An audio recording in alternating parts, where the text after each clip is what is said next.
మహానగరాలంటే మనం నిత్యం చూసేది రణగుణ శబ్దులు, ఎక్కడ చూసినా కూడా ఇష్టారాజ్యంగా నడిచే వ్యక్తులు ఉంటారు. కానీ ఈశాన్య రాష్ట్రాల్లోని ఒకటైన మిజోరం ఐజ్వాల్లో మాత్రం కూడా ఇక్కడ అంతా డిఫరెంట్ గా ఉంటుంది.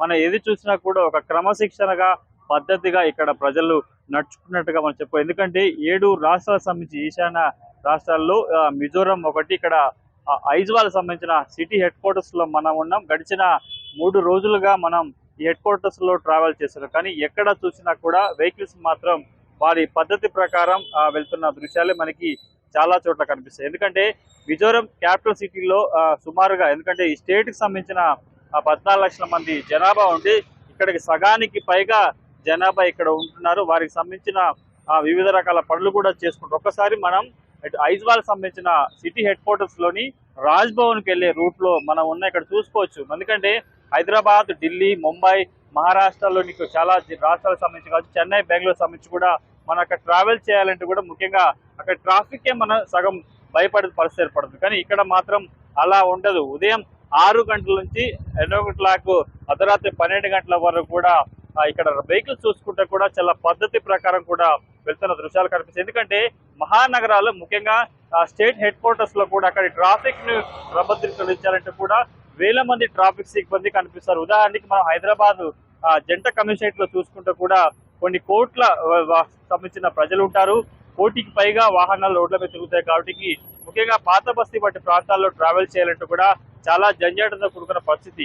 ఒకవైపు వెళ్తే ఎదురుగా వాహనాలు వచ్చే దృశ్యాలు మనకు కనిపిస్తాయి. కానీ ఐజ్వాల్ సిటీలో మాత్రం అలా ఉండదు.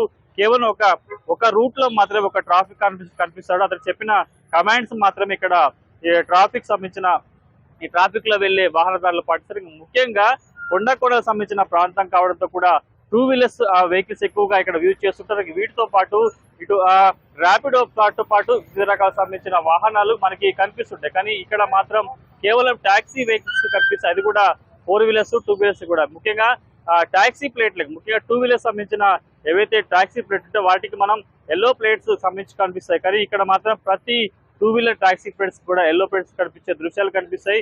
చాలా తక్కువ విస్తీర్ణం ఉన్న కొండలున్న రోడ్డు మార్గం కూడా చాలా తక్కువగా ఉన్నా కానీ ఇక్కడ ప్రజలు మాత్రం చాలా పద్ధతిగా వ్యవహరిస్తారు. ముఖ్యంగా ప్రజలంతా కూడా ఇటు రోడ్డు మీద నడవకుండా వాటికి సంబంధించిన ప్రత్యేకంగా వేని ఏర్పాటు చేస్తారు. ఈ వేలోనే వారు ఎక్కడం దిగడం స్టార్ట్ చేస్తుంటారు. ఇక వీటికి సంబంధించి చూసుకుంటే చాలా చోట్ల ఐజ్వాల్ సంబంధించిన సిటీ హెడ్ క్వార్టర్స్ లో మాత్రం మనకి ఎక్కడ చూసినా ఇలాంటి దృశ్యాలే మనకి కనిపిస్తుంటాయి.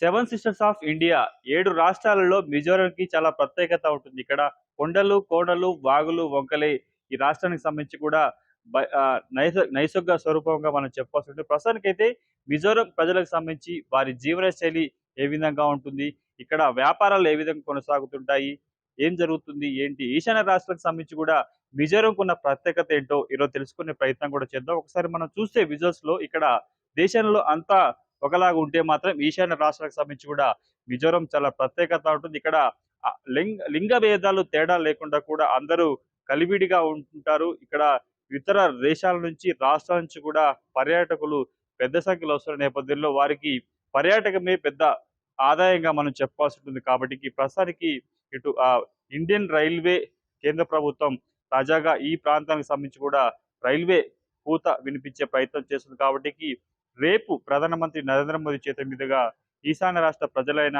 మిజోరం సంబంధించిన వారికి కూడా రైలు ఎక్కే భాగ్యం కల్పించారు. ప్రస్తుతానికైతే మిజోరం రాష్ట్రానికి సంబంధించి ప్రజల జీవన శైలి ఏ విధంగా ఉంటుంది, స్థితిగతులు ఏంటి, ఆర్థిక వ్యవస్థ ఏ విధంగా ఉంటుంది, ఇక్కడ ప్రజల జీవన శైలి సంబంధించి కూడా తెలుసుకునే ప్రయత్నం చేద్దాం రండి.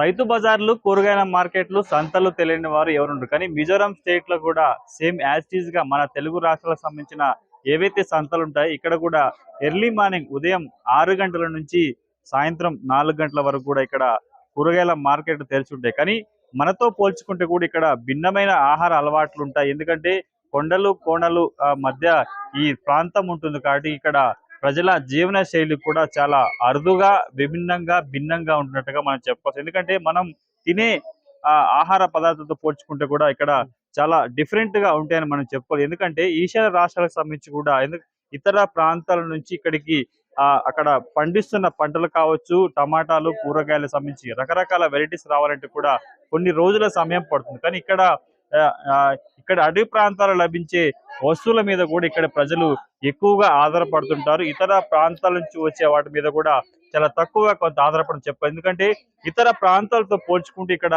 కూరగాయల రేట్లు కూడా మనకి ప్రతిసారి మనం చూస్తుంటాం, వార్తల్లో పేపర్లో వింటుంటాం, పలానా రోజు టమాటా కొండెక్కి కూర్చుందని చెప్పే ప్రయత్నం. కానీ ఇక్కడ నిత్యం కూరగాయల రేట్లు కూడా ఒక పీస్ తీసుకోవాలంటే సుమారుగా 50 నుంచి 100 రూపాయల పైగా ఉంటున్నట్టుగా మనం చెప్పవచ్చు. ఎందుకంటే ఇక్కడ ఈ ట్రాన్స్పోర్టేషన్ చాలా తక్కువ నేపథ్యంలో ప్రతి కూరగాయ కూడా చాలా రూపాయలు వెచ్చించి కొనాల్సిన పరిస్థితి ఈ మిజోరాంలోని ఐజ్వాల్ సిటీ హెడ్ క్వార్టర్స్ లో ఉన్న ఈ సంతలో కనిపిస్తుంది.